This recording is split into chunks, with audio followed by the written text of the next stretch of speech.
I don't listen to what nobody tell me. Once I write it down, I write the vision and make it plain, it will come. Surely it will come at an appointed time. It doesn't matter that nobody sees it. It doesn't matter that it's visible to other people. All you got to do is write it down and believe it. God is greatness, man, all day long. What he's done for me, he'll do the same thing for you. When you imagine stuff, it's actually God showing you a preview of a coming attraction he has for you. The problem with success, the average person doesn't think it's for them. That's the only thing that's stopping you from being really successful. You become rich. The day you decide to become rich, the process starts immediately. If you never decide to be rich, there is no process that gets started. It's not a magic trick.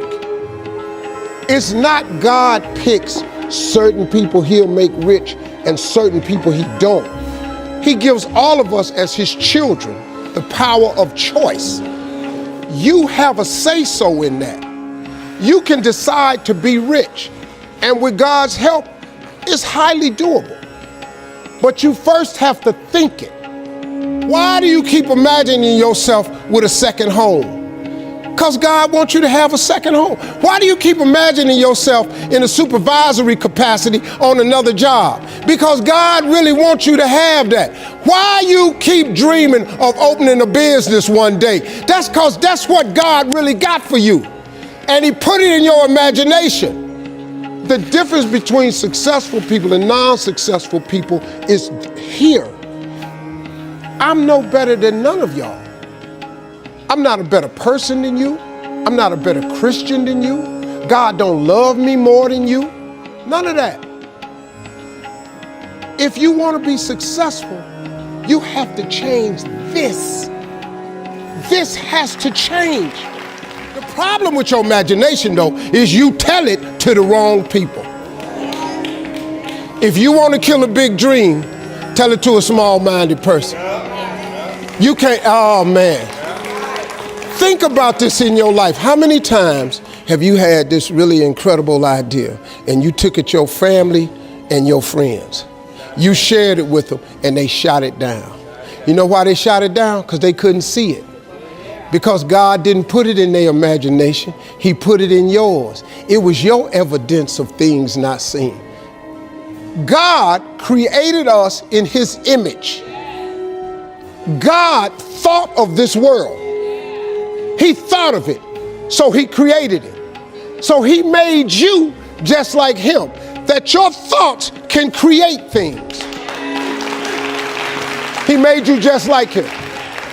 Now, you can't go make earth and heaven like he did, but you can make a better world for yourself. Because that is a principle of success that all successful people know. If it is written, so shall it be. See, all this stuff you've been imagining, you ought to start working on it. Because that's what God really got for you. Your real life is in your imagination. I'm here to tell you that. You think I'm here by accident? I'm here because he put this in my imagination when I was 10. So he said, now take that paper and put it in your drawer. He said, every night before you go to bed, read your paper. He said, every morning when you get up and go to school, read your paper. I did it. If you turn on your television set,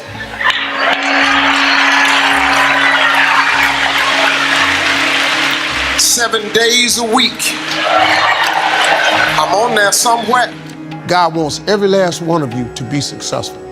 Every one of you. We have to make decisions along the way to get it. But you can do it. You just got to quit tripping. Quit asking God for little bitty stuff. You ever thought about asking God for something big? Why are you wasting his time? Oh God, help me make my rent. For what? Why don't you ask God for a mortgage? If he gonna give you the money for a place to stay, if you keep asking for rent, he keeps giving you the rent. If you ask for a mortgage, he'll give you the mortgage. Go home and cut your TV on. That's right. That little boy with the stuttering problem, he all over that TV. You can't cut your TV on. You can't cut your TV on not now day of the week. and you don't see that little boy. That little boy with the stuttering problem is all over that TV because God put it in my imagination. All I did was hang on to that thought. I just kept hoping. I just kept hoping that what I had wrote on the paper would come true.